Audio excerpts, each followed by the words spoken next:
think you all did an amazing job yesterday, you know, getting everything ready for the press release about our dogs that we're holding for the court case. So thank you so much for all that effort. I don't know if you kind of looked. I mean, it got a lot of great exposure, so I think that's wonderful too. And it highlights how much you really do work, right? So it's not just about those 6 dogs, it's about all the dogs you care for.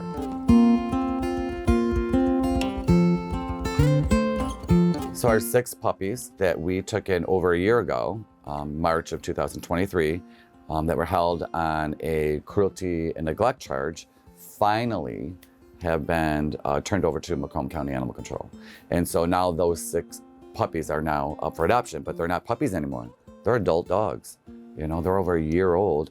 And literally for the first time in my entire career, we have puppies that have grown into their adulthood while in a facility here at Macomb County Animal Control. So one side of it's, you know, heartbreaking. I think that we learned a lot through these court systems.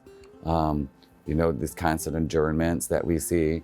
But I guess sticking to the positive note would be that they're finally up for adoption. And then we're offering some training for them too, because you have to think about it. They've never been into a house with like stairs.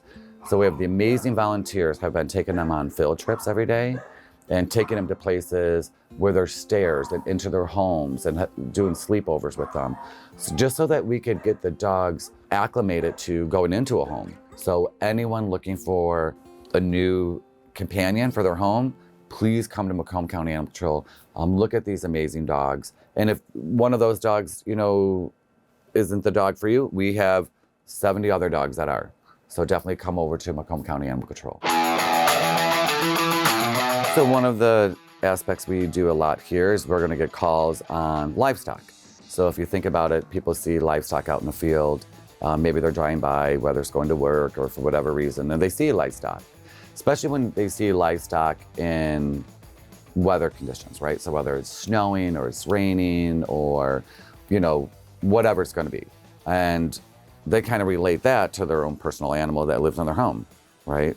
So in this specific case, we got a call about welfare conditions on livestock. Hi, bud. Hi, kiddo.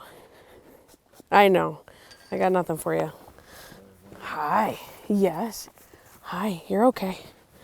You just, good job.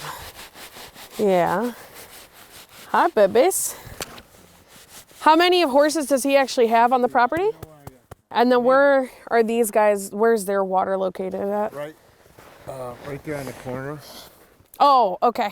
There's a stock tank with a heater in it. Oh, there is a heater in there. Okay, perfect. Perfect. That's how I'm Hi. check on. Nice teethers. Nice shoes. Good job. Nice hooves. Very nice. Yeah, so sometimes we get a lot of complaints with people who aren't horse people, you know. Everybody's weights look great in condition. Hi. And he's got 2 cattle, is that right? No, there's more than 2. I see the other one in the back. A dozen back there. Okay. You know, these are stallions, so watch your. Yeah, no. I know. Want you to get, I'm not gonna. yeah, I don't like. Hi, kiddo. We used to have boarding, and we used to do a lot of breeding, and stallions can be unpredictable. Do we know when's the last time he had the farrier out here? No, I don't. Okay. I do not know. So that hoof is pretty large. Yeah, it is. It's long. I see that now. They're not, these ones aren't too bad. Yeah, but they're long. They're long, yeah. They're long. The ones outside look pretty good though. Yeah, no, I can't really see it. And we need to clean up this one. Yeah. Yeah, we got to clean up that stall for sure. How often are they getting fed? How often? Once a day. Well, Okay. They got hay 24 hours. Okay. Okay. Hey, don't be bullies. Here, Bull. Here. You want one? Here. Come on. Come on. You can have it. Easy, Bull. Easy, buddy. There you go. Where's the baby?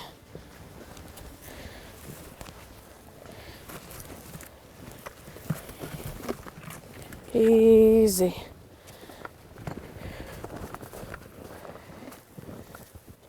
There you are. It's Deputy Sanchez. Hi. Hi, Brian. How are you? Oh, I'm getting better. Oh, good, good. I'm glad to hear that. I was sorry to hear that you had an unfortunate incident. Oh, I had a slight stroke. Yeah, that's what I heard, so I'm sorry about that. So I don't know if Gary talked to you, but we got a call and complaint on, I don't know if it was a passerby or I'm not sure who it was, but they had some concerns about the weather and for the horses.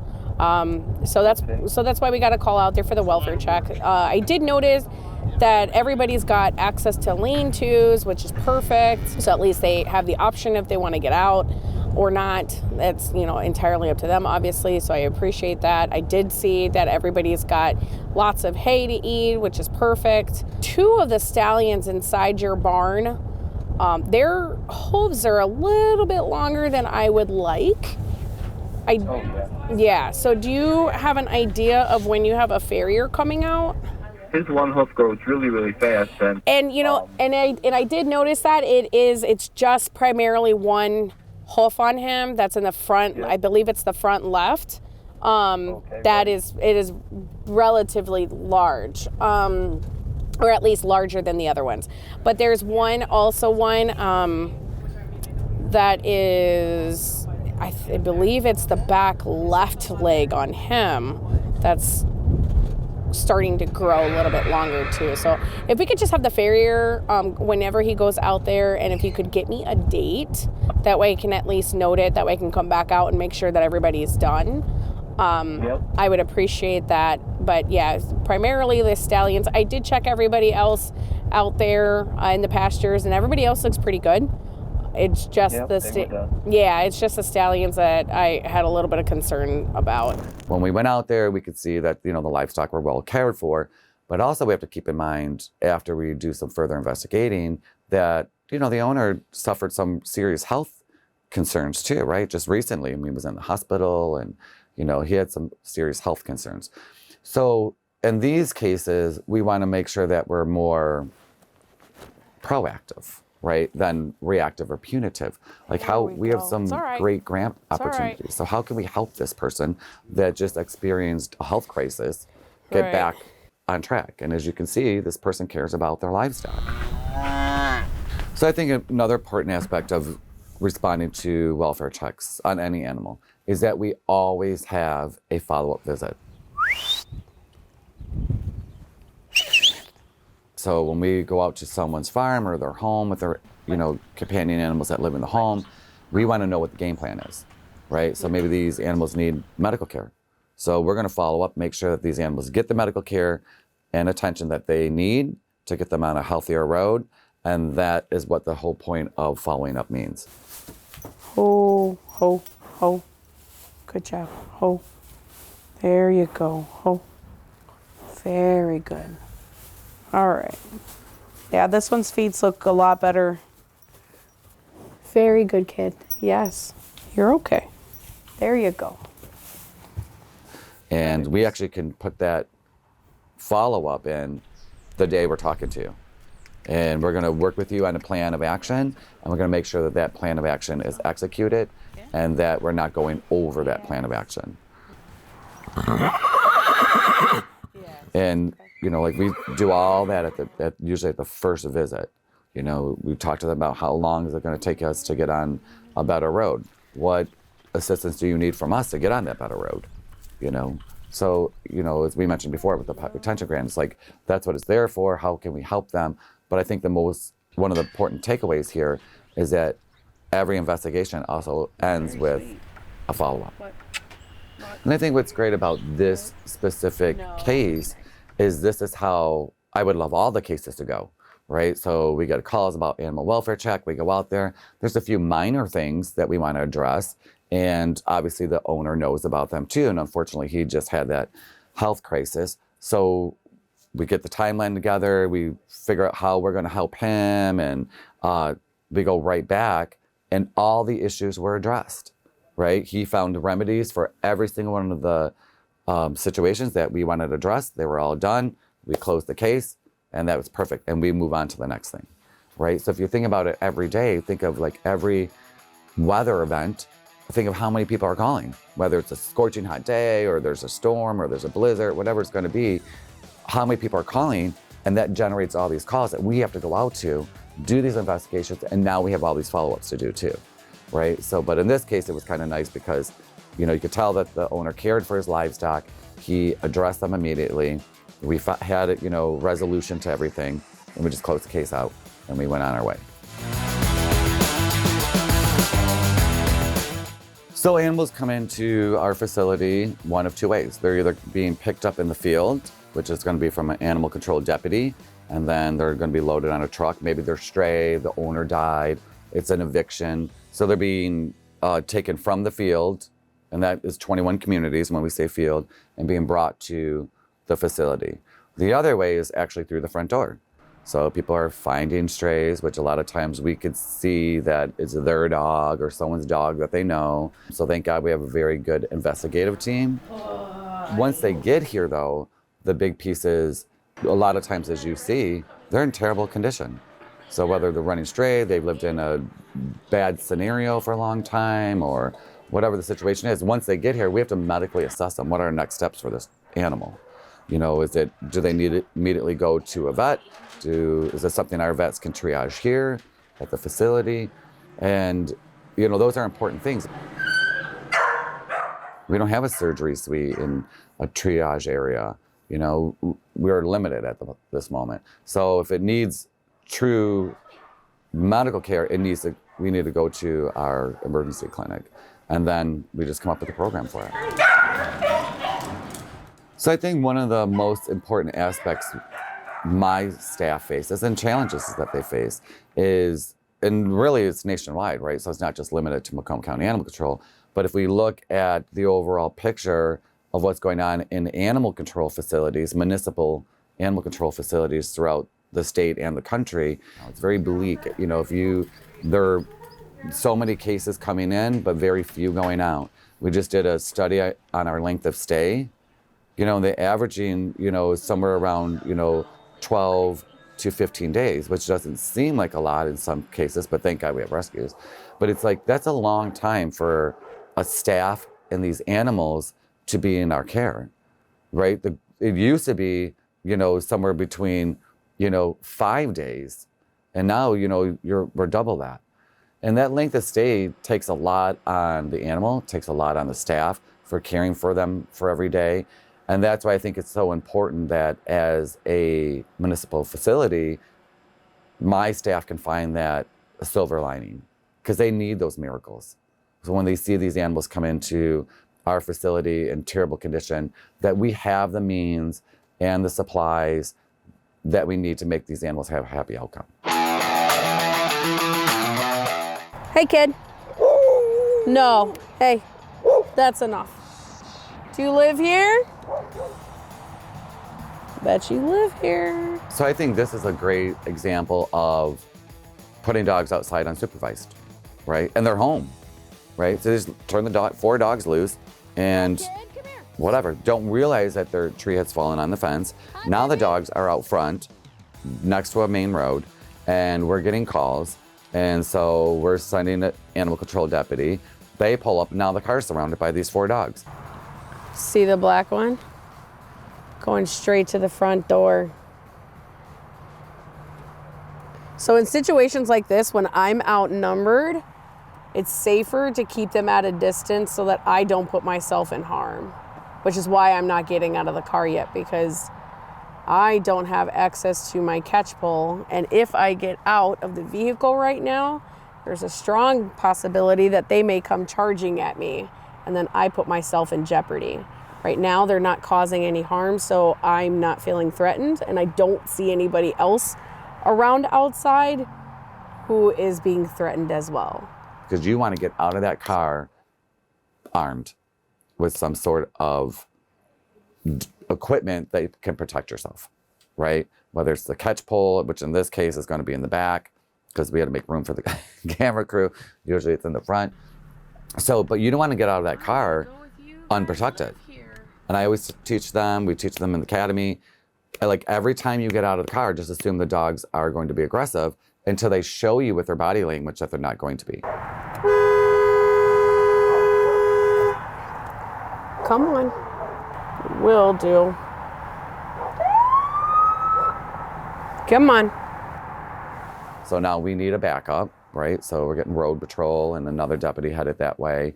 But in the meantime, we want to try to see if somebody's home. So we are going to go through our system, run that address, see if we have contact information, start calling that house. And then what we do for the deputies is say, listen, start hitting those sirens. See if there's someone's home. You'll get their attention one way or another, or at least get the dogs away from the car so you can get to your equipment. Come on. Let's see if we can't get your owner to listen.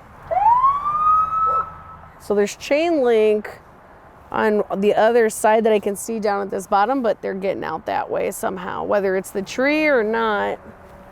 So they do live here. So there we go. Oh, do I see a fourth dog?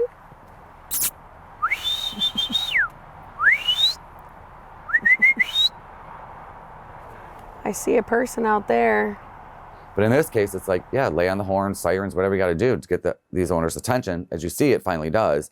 And then they start getting their dogs, but don't realize that, a tree has fallen on the fence, right? But a great example of why you don't just leave your dogs unattended. You can't just turn them loose in the yard and just think, oh, everything's great. Especially if you just had a storm, right? In this case, the tree's falling on the fence. We went to a call for 3 dogs running around loose. When we arrived, it took us a little bit, but we were able to see the dogs. They were American bullies. They had an electronic collar on. I don't know if it was an invisible fence. I don't believe so. So at their residence where they lived, they actually do have a physical fenced yard, but unfortunately with multiple animals, they get this pack mentality, and if one dominant dog wants to go after someone, then it's always follow the leader. In this situation, while I was trying to get the address from the mailbox, there was a gentleman coming out of the residence after honking the horn, and surprisingly, I don't know why he didn't hear it, but nonetheless, when he was going to his vehicle, we were able to approach him safely, and it turns out the dogs were in the backyard and the fenced-in yard. We did discover where they were escaping. After speaking with him, he did confirm he has 4 dogs. Now in Shelby Township, the ordinance only allows you 3 heartbeats, and by 3 heartbeats, that's a combination between dogs and cats. It doesn't include rabbits or anything else like that. It's just primarily dogs and cats. So since he has 4 dogs, he is also over the limit. So with situations like this, there are 3 options. Shelby Township, along with several other cities, they do allow you to do what's called a variance. And a variance is basically an approval that the city gives you for your township, and saying, yes, you have our permission to keep these 4 dogs, but you are not permitted to bring any other animals adding on. And if one, for instance, dies, you can't add on to the 4th. So it's strictly those 4 animals specifically. That's one option. The other option would be to submit and get a kennel license. Now it's pretty difficult in that township to get a kennel license if you are a resident. So usually that does not get allowed. So the third option would be to either relocate, rehome, or owner surrender to a rescue if they were unable to get approval for the variance. Ordinances are important because they establish order, right? They establish some sort of way that we all could live in harmony with one another, right? And if you just think of, say, your ordinances for your garbage cans, well, that came into place because people were storing them improperly. Maybe they weren't taking them out when they were supposed to. Whatever it is. Maybe they were dilapidated and need to be replaced. Whatever it is, you literally have a ordinance for garbage cans, right? You have the same thing with ordinances for animals. It's not there to make everything so cumbersome, but it's there to address issues that we have going on in our communities. So as pet owners, if you are experiencing some financial difficulty, call us. You can go onto our county website, Macomb County Animal Control, go on our website and see what we have available. Right now we have a pet retention grant, so we could help you subsidize some medical costs. We have the food bank, we have the TNR program. So there's resources out there, and we're not the only ones. So even if you're not in our area, call your local animal control, call, your local police department and see what may be available to you in those areas, right? But don't give up hope. 2, don't do anything rash, right? Really look at, some resources that are out there for you. And, at Macomb County Animal Control, like I said, we have the pet retention grant, we have the food bank, so we're trying to bridge the gap the best we can. So we have the TNR program. So just give us a call, go to our website, whatever it is, right? Just give us a call. At least start there. Thank you everyone for tuning in to episode 19 of On Patrol with Macomb County Animal Control and Shelby TV. And just remember, when you're looking for your new best friend, come to Macomb County Animal Control. We have all the animals here waiting for you to take them home.